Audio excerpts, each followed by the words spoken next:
بسم اللہ الرحمن الرحیم۔ السلام علیکم، میں ہوں آپ کا بھائی عباس حمدانی اور آپ دیکھ رہے ہیں جعفری آرٹ ٹی وی۔ آج کا ہمارا موضوع گفتگو ہے دیدار اور عذاب الہی۔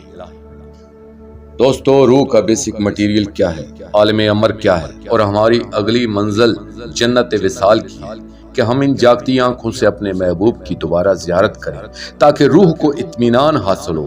ایسے کرنے والے لوگ روحانین یا طالب روحانیات کہلاتے ہیں۔ ایک بات عرض کرتا چلوں کہ یہ جو دیدار سے محروم لوگ ہوتے ہیں، جنہیں اس دنیا میں وصال، دیدار یا مشاہدہ نہیں ہوتا، تو ان لوگوں کے بارے میں عرفا کا یہ قول ہے کہ وہ عذاب الہی میں مبتلا ہیں۔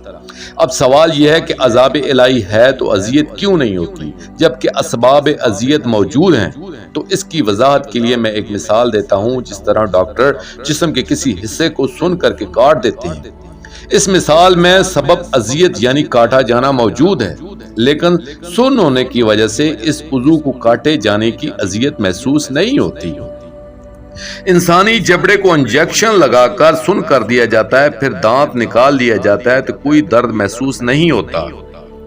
اسی طرح دیدار سے محروم لوگ عضو شل یا عضو معطل کی طرح ہیں۔ نفس اور ہوس نے ان کو سن کر کے رکھ دیا ہے، جس کی وجہ سے ان کو احساس اذیت نہیں ہوتا، لیکن آخرت میں یا موت کے وقت نفس اور ہوس کا شکنجہ ٹوٹ جائے گا اور نفسانیت کا اثر ختم ہوگا، تو اس وقت احساس عذاب یا احساس اذیت ہوگا۔ اس وقت کفار اور مشرکین جہنم میں بیٹھ کر کہیں گے، اے مالک احسان فرما، ہمیں موت دے دے تاکہ ہمیں اس مسلسل عذاب سے نجات مل جائے۔ آخرت میں احساس اذیت اور بڑھ جائے گا، کیونکہ وہاں پر بھی حجاب ہوگا اور ظالمین دیدار سے محروم کر دیے جائیں گے۔ جو اس دنیا میں دیدار سے محروم ہے اور وہ آخرت میں بھی محروم رہے گا، جو اس دنیا میں اندھا ہے وہ آخرت میں بھی اندھا ہی رہے گا۔ ان اندھوں کو دیدار تو ہونا نہیں ہے، اور جو سن کرنے والا انجیکشن ہے وہ بھی ختم ہو جائے گا، تو باقی اذیت ہی اذیت رہ جائے گی۔ دوستو، اس لیے روحانین سوچتے ہیں کہ اس دنیا میں اپنے محبوب کی زیارت سے مشرف ہو جائیں، ان سے واصل ہو جائیں اور دیدار کی جنت تک پہنچیں۔ عام روحانی کا یہی مقصد ہے کہ اپنی ذات کو جنت وصال میں لے جائے، اور اسی مقصد کے لیے وہ تزکیات نفس یا ریاضت نفس کرتے ہیں۔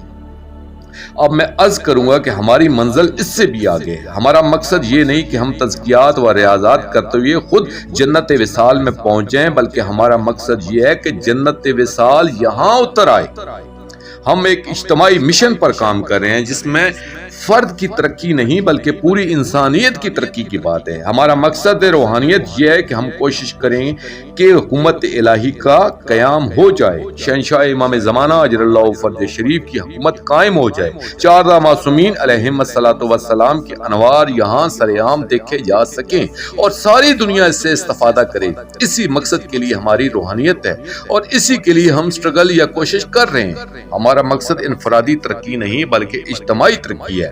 ہم اولین و آخرین کے لیے سٹرگل کر رہے ہیں۔ ہمارا مقصد یہ ہے کہ ہماری ان ادنا سی کوششوں سے اور مولا پاک کے کرم سے ایک ایسا نظام آ جائے جس میں کوئی محروم نہ رہے، اور وہ ایک ہی صورت ہے کہ ہمارے امام زمانہ اجر اللہ فرج شریف کا ظہور ہو جائے اور ائمہ معصومین علیہم الصلاۃ والسلام کی علیین والی حکومت اس دنیا میں قائم ہو جائے۔ دوستو، حضرت عیسیٰ علیہ السلام نے انجیل مقدس میں فرمایا کہ اپنی عبادات میں یہ دعا کرنا، خداوند تیری جیسی بادشاہی آسمانوں میں قائم ہے، اسی طریقے سے دنیا میں قائم ہو جائے۔ آسمانوں میں جس طریقے سے تیری مرضی پوری ہوتی ہے، اسی طرح اس دنیا میں بھی تیری مرضی پوری ہو۔ تو یہ ہے ہماری روحانیت کے حصول کا اصل مقصد اور مدعا۔ اسی بات پر میں آج کی نشست کا اختتام پر پہنچاتا ہوں، اور میں سمجھتا ہوں ہمیں یہ دعا کرنا چاہیے کہ وہ وصال جنت عرضی ہمیں مل جائے، ائمہ معصومین علیہم الصلاۃ والسلام کی حکومت قائم ہو جائے، انہی کا راج اور ان کا انتقام ہو۔ ہماری روحانیت کا واحد مقصد یہی ہے، اور اسی کے لیے ہم سب نے مل جل کر کوشش یا سٹرگل کرنا ہے۔ ہماری آئندہ جو نشستیں ہوں گی ان میں تصرفات پر بات ہوگی۔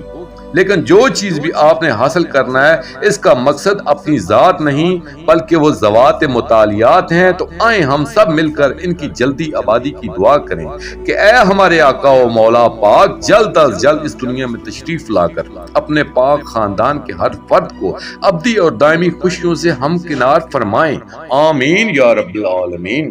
دوستو آخر میں شکریہ ادا کروں گا اپنے مرشد کریم السید محمد جعفر الزمان نقوی البخاری سرکار دامِ ظلہ تعالیٰ کا۔ یہ مضمون میں نے ان کی کتاب گوہر روحانیات سے پیش کیا ہے، اور آخر میں اپنے پاک شہنشاہ کی بارگاہ میں دعا کریں گے، اللہ جل یا ولی المظلومین، یا ولی العالمین، یا سفینۃ النجات، اجر اللہ تعالی فرجک وصلوات اللہ علیکہ یا ربا محمد مول محمد صلی اللہ محمد مول محمد واجل فرج آل محمد صلی اللہ علیہ وآلہ وسلم۔